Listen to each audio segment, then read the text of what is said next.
السلام عليكم ورحمة الله وبركاته.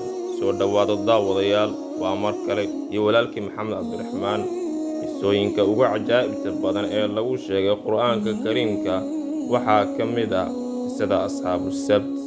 waxayna ka mid tahay qisada asxaabu sabt qisooyinka ugu hadalka badan aad laga yaabo inaad maqasho daawade, balse dad aad u yar ayaa si fiican u garanaya qisadani.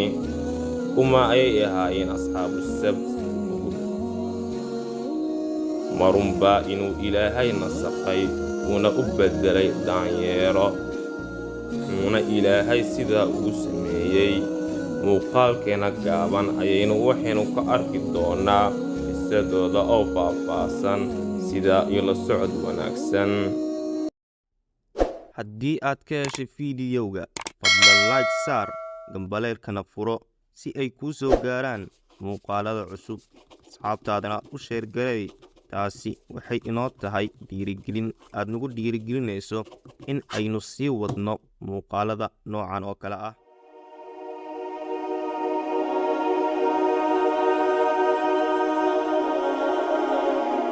waxaa la wariyaa in xilligii Nabi Daa'uud calayhi salaam ay jireen koox ka mid ah reer bani Israa'iil, kuwaas oo ku noolaa magaalo xeebeed aad u weyn.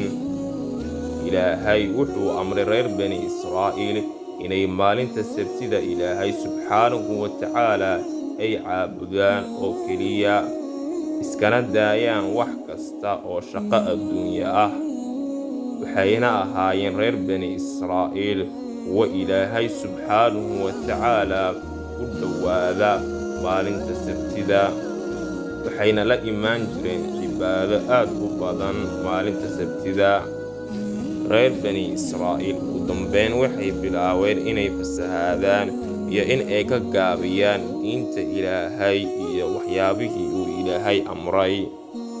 muddo aad u badan markay ka soo wareegtay amarkii uu Ilaahay subxaanahu wa tacaala uu siiyey reer bani Israa'iil, muddo aad u badan kadib markii reer bani Israa'iil ay sii wateen fasaadkoodii iyo inay caasiyaan Ilaahay subxaanahu wa tacaala, wuxuu doonay eebbaweyne inuu imtixaano reer bani Israa'iil.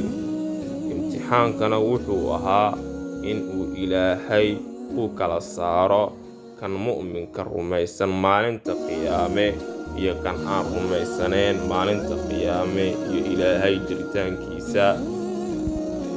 imtixaankii Ilaahay subxaanahu wa tacaala wuxuu ahaa in maalinta sabtida wixii kalluun ah oo badda ku jiray ay soo wada baxaan, umana bannaaneen reer bani Israa'iil inay kalluunka jillaabtaan maalinta sabtida. maalmaha kale oo usbuuca ka midana wax kalluun ah maysan arki jirin. arrintaasina waxay ahayd imtixaan rabbaaniya. muddo ayay sidaa ahaayeen reer bani Israa'iil oo qofna kuma dhiiran inuu kalluumaysto maalinta sabtida, wuxuuna dhaqaalahooda ku tiirsanaa reer bani Israa'iil kalluumaysiga oo qura. waxaa la sheegaa in Ibliis calayhi lacna uu u yimid nin ka mida reer bani Israa'iil, wuxuuna ku yidhi, waxaan kuu sheegayaa xeelad aad ku heli kartid kalluun aad u badan. wuxuu yidhi ninkii, ii sheeg. wuxuu yidhi Ibliis, waxaad shabaagdaada kalluumaysiga ku tuurataa badda maalinta Jimcaha ah, waxaadna kala soo baxdaa maalinta Axadda. sidaa ayaa waxaad ku helaysaa kalluun adigoo khilaafin amarka Ilaahay. sidii ayuu sameeyey ninkii, waxaana ku arkay qoomkiisa, waxayna ku yidhaahdeen, halkee ayaad ka keentay kalluunkan aadka u badan? wuxuu u sheegay xeeladdii xumeed uu sameeyey. kadib koox aad u badan oo ka mida reer bani Israa'iil ayaa waxay ku dhaqaaqeen ficilkii foosha xumaa, iyagoo u malaynaya inay Ilaahay subxaanahu wa tacaala ka aqli badiyeen. dadkii degnaa tuuladaasi waxay u qaybsameen 3 qaybood. qayb kalluumaysata maalin uu Ilaahay u idmin iyagoo adeegsanaya xeelad lacnadaysan, iyo qayb ka waanisa qaybtii hore waxay sameynayaan, iyo qayb kale aan kalluumaysan maalintii uu Ilaahay xarimay balse aan cidna waanin.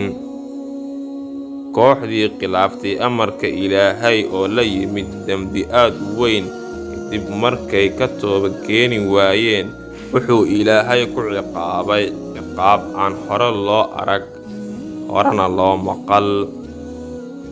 wuxuu Ilaahay subxaanahu wa tacaala dhammaantooda ka dhigay daanyeero iyagoo hurda xilli habeena. subaxii markay soo kaceenna ayay is arkeen iyagoo daanyeero ah, waxaana asiibay dulli iyo caaqibo xumo adduun iyo aakhirana way khasaareen.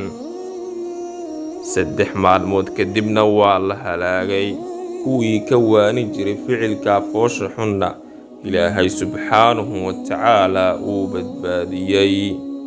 haddii aad ka heshay daawade muuqaalkani, fadlan subscribe taabo si aad ugu soo biirto channelka. muuqaalkana like saar, asxaabtaadana u sheer garay. taasi waxay inoo noqonaysaa dhiirigelin. Allahu a'lam. واسألهم عن القرية التي كانت حاضرة البحر إذ يعدون في السبت إذ تأتيهم حيتانهم يوم سبتهم شرعا ويوم لا يسبتون لا تأتيهم كذلك نبلوهم بما كانوا يفسقون. وإذ قالت أمة منهم لم تعظون قوما الله مهلكهم أو معذبهم عذابا شديدا قالوا معذرة إلى ربكم ولعلهم يتقون. فلما نسوا ما ذكروا به أنجينا الذين ينهون عن السوء وأخذنا الذين ظلموا بعذاب بئيس بما كانوا يفسقون. فلما عتوا عما نهوا عنه قلنا لهم كونوا قردة خاسئين. وإذ تأذن ربك ليبعثن عليهم إلى يوم القيامة من يسومهم سوء العذاب إن ربك لسريع العقاب وإنه لغفور رحيم.